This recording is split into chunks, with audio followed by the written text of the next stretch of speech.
മുൻപ് chief justice ആയിരുന്ന DY Chandrachud പുറപ്പെടുവിച്ച പ്രസ്താവനകളും അദ്ദേഹം ലോഗോ പുതുക്കിയതുമായി ബന്ധപ്പെട്ട കാര്യങ്ങളിൽ മാറ്റം വരുത്തിയിട്ടുണ്ട്.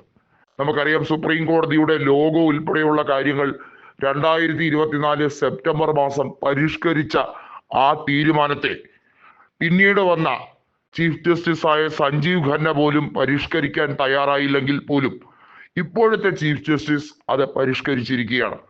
പഴയ ലോഗോ തന്നെ മതി എന്നുള്ള കൃത്യമായിട്ടുള്ള ഒരു നിർദ്ദേശമാണ് ഇപ്പോൾ കൊടുത്തിരിക്കുന്നത്.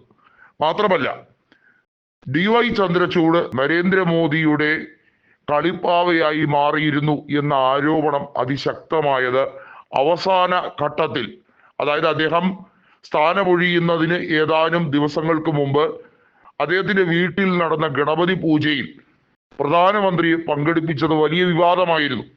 ഇന്ത്യൻ ജുഡീഷ്യറിക്ക് വലിയ തോതിൽ അത് ഒരു ചോദ്യമായി മാറുകയായിരുന്നു. പ്രധാനമന്ത്രി എന്നല്ല, ഒരു രാഷ്ട്രീയ നേതാവിനെയും അങ്ങനെ ചീഫ് ജസ്റ്റിസ് പ്രവേശിപ്പിക്കാൻ പാടില്ലായിരുന്നു എന്ന തീരുമാനമാണ്. നരേന്ദ്രമോദി ഒരു രാഷ്ട്രീയ നേതാവാണ്. BJPയുടെ രാഷ്ട്രീയ നേതാവായിട്ടുള്ള നരേന്ദ്രമോദി സ്വാഭാവികമായി ഇന്ത്യൻ പ്രധാനമന്ത്രി ആയത് അദ്ദേഹത്തിന്റെ രാഷ്ട്രീയ കൗശലം കൊണ്ടാണ്.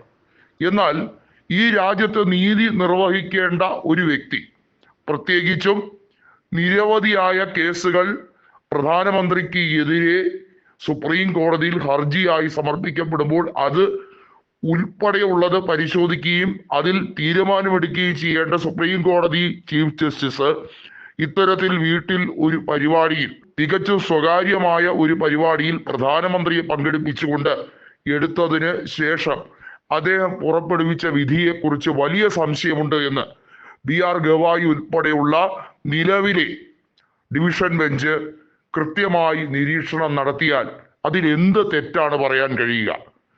പ്രതിപക്ഷം പറയുന്ന ഒരേ ഒരു കാര്യമേ ഉള്ളൂ, സുപ്രീം കോടതിയിലാണ് ഞങ്ങളുടെ ഏക വിശ്വാസം, ഞങ്ങളുടെ ഏക ആശ്രയം എന്നുള്ളത്. കാരണം മഹാരാഷ്ട്രയിലെ തെരഞ്ഞെടുപ്പ് വിധിയുമായി ബന്ധപ്പെട്ട കാര്യത്തിൽ ആ വിധിയെ ചലഞ്ച് ചെയ്യാൻ പ്രധാനമന്ത്രി നരേന്ദ്രമോദിക്കെതിരെ കൃത്യമായി കേസ് ഉൾപ്പെടെ കൊടുത്തുകൊണ്ട് ഇന്ത്യ മുന്നണി നേതാക്കൾ നടത്തുന്ന നിയമ പോരാട്ടത്തിൽ അന്തിമ വിധി പറയേണ്ട ചീഫ് ജസ്റ്റിസ് ഗണപതി പൂജയുമായി ബന്ധപ്പെട്ട് നരേന്ദ്രമോദിയെ വീട്ടിൽ ക്ഷണിച്ചത് ഏറെ വിവാദം തന്നെയാണ്. അതുമായി ബന്ധപ്പെട്ട വേർഡിക്റ്റിൽ അത് സ്വാധീനിക്കും എന്നത് സ്വാഭാവികമായും ഒരു ഇന്ത്യൻ പൗരന് സംശയം തോന്നത്തക്ക വിധത്തിലുള്ളതാണ്. അത് മാത്രമേ പ്രതിപക്ഷ നേതാവായ രാഹുൽ ഗാന്ധിയും പ്രകടിപ്പിച്ചുള്ളൂ.